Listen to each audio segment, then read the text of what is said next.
जहाँ टेक्नोलॉजी है, कंप्यूटर है, ये तो उनकी महारत हासिल है। लेकिन हमारे युवा इन सब चीजों में पीछे, और अभी का जो वर्तमान दुनिया है पूरा टेक्नोलॉजी का है। जो अभी जो लड़ाई जो चल रही है वो पूरा शिक्षा, व्यापार और टेक्नोलॉजी की है। तो जब तक हम लोग अंग्रेजी, जैसे कि हमारा नाम हमने कहा था कि अंग्रेजी और टेक्नोलॉजी है, हम लोगों को पकड़ बनानी होगी। क्योंकि आज हमारा जितना भी डेटा रहता है वो पूरा सोशल मीडिया पे रहता है, ऑनलाइन तरीके से पूरा भारत सरकार के पास पता हो किस तरीके से उपयोग होता है। और हम लोग चाहे जितना भी धरना प्रदर्शन कर ले, रैलियां कर ले, लेकिन इससे कुछ नहीं होता है। कुछ भी होता है तो हम लोग धरना प्रदर्शन और रैलियों से एक ही कोई बड़ा बदलाव नहीं आता।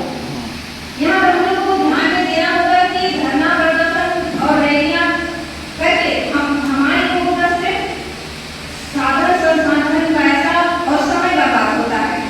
आज ऐसा कौन सा दिन नहीं होगा, महीने के दिन में ऐसा कौन सा दिन नहीं होगा जिस दिन हमारे लोग धरना प्रदर्शन और रैलियां नहीं कर रहे। कोई ऐसा दिन बीता है क्या? कहीं ना कहीं कुछ ना कुछ बैठक जरूर होते रहती होगी। आज यहाँ की बैठक है, आज अंबिकापुर की राजधानी में एक बड़ी बैठक है, और इसी तरीके की ना जाने कितनी बैठकें हो रही होंगी। कहीं पर रैलियां हो रहा होगा, किसी का घर टूट रहा होगा, कहीं पर और कुछ आंदोलन हो रहे होगा, कहीं पर माइंस वाले एरिया में अलग आंदोलन चल रहा होगा।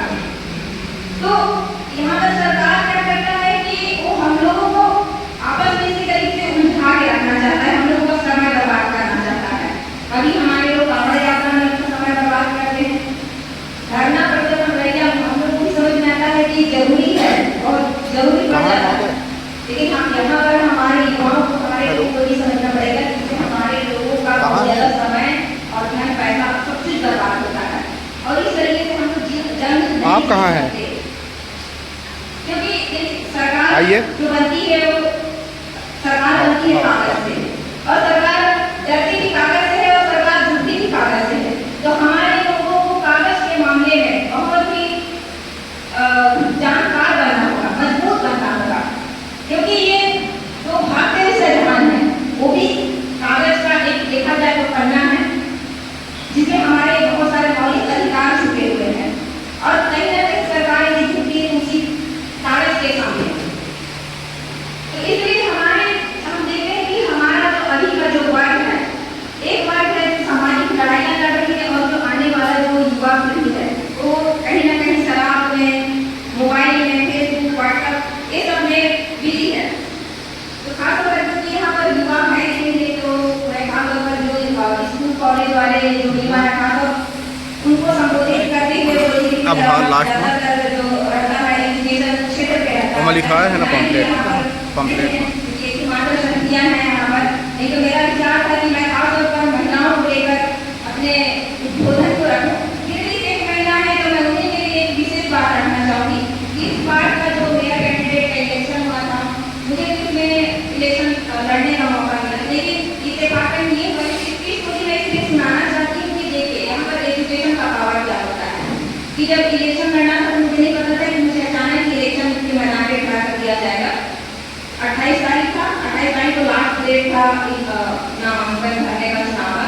मेरे को अफरा तफरी में बुलाया गया, बाहर कुछ किया गया, मुझे समझ में आया। हालांकि मुझे समझ में आ रहा है कि ये इन लोगों की चाल भी हो सकती है पार्टी वालों की, क्योंकि ऐसे कोई 9 दिन में फिर इलेक्शन नहीं लड़ते, उसके कई सालों की मेहनत होती है, रोड मैप होता है, तैयारी करती है कि किसको खड़ा करना है। तो कई तरीके की बातें उठेंगी।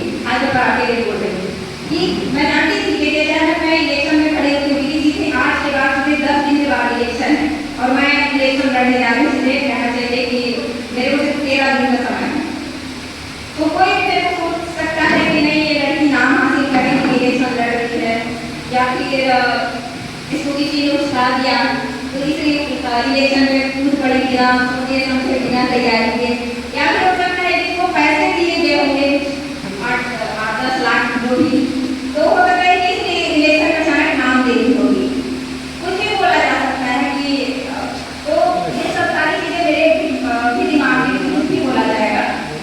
लेकिन फिर जैसे मैंने सारी बातों को साइड में करके मैंने हाँ कही कि हाँ मैं इलेक्शन लड़ूंगी, और आज रहता 28 तारीख, 29 तारीख को मेरा कोचिंग भरा है, और 28 तारीख को मुझे पता चला कि मैं मेयर का इलेक्शन लड़ूंगी, और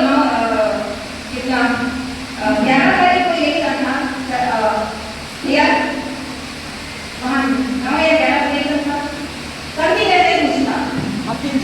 ऐसे कुछ? हाँ, लगभग ये समझ लीजिए कि मुझे सिर्फ 10 दिन का समय मिला था। मुझे पता नहीं था कि 10 दिन के बाद मैं मेरा चुनाव लड़ूंगी कि मैं इसमें खड़ी हो रही हूँ।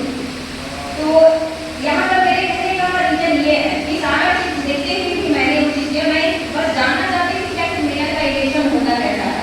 वार्ड काउंसिलर को पता था कि कैसे होता है, लेकिन यदि हम महिलाएं, हम मूल निवासी हैं, गरीब को हमको बोला जाता है कि लोग गरीब हैं, पिछड़े लोग हैं, कमजोर लोग हैं, तो हम जानना चाहते हैं कि अगर मेरा का इलेक्शन होता होता कि महिलाओं को अपने दम पे लड़ना पड़ा तो हमको उसका वोट बैंक पता होना चाहिए। और मेरी जिस दिन खड़ा था मैं अकेली, मेरे पास सिर्फ 5 महिलाएं थी, 5 महिलाओं का हमारा टीम था। हमारे पास न पैसे थे, न संसाधन थे, न गाड़ियाँ थी, न साउंड सिस्टम था, कुछ भी नहीं। हम कैसे गाड़ी में नहीं पता था और कुछ था भी नहीं।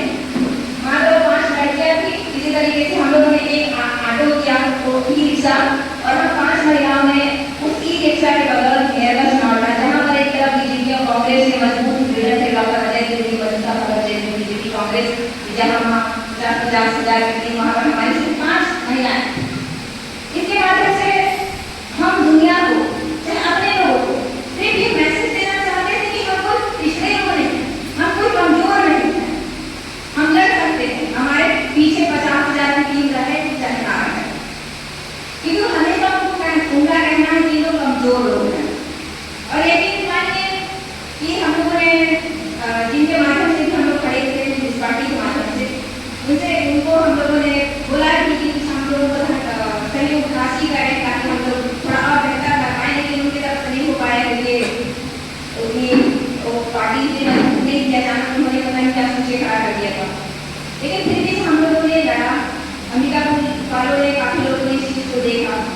तो यहाँ पर कहने का मतलब ये है कि हमारा यदि मैंने उस वक्त इलेक्शन लड़ा तो इसका सबसे बड़ा कारक था एजुकेशन और बाबा साहेब भीमराव अम्बेडकर के दिए हुए सभी सारे मौलिक अधिकार, जिसके माध्यम से मैंने चुनाव लड़ पाए। नहीं तो ऐसा कभी हो ही नहीं सकता था कि हम 5 महिलाएं हिम्मत कर जाएं उन मनुवादियों के सामने चुनाव लड़ने का। लेकिन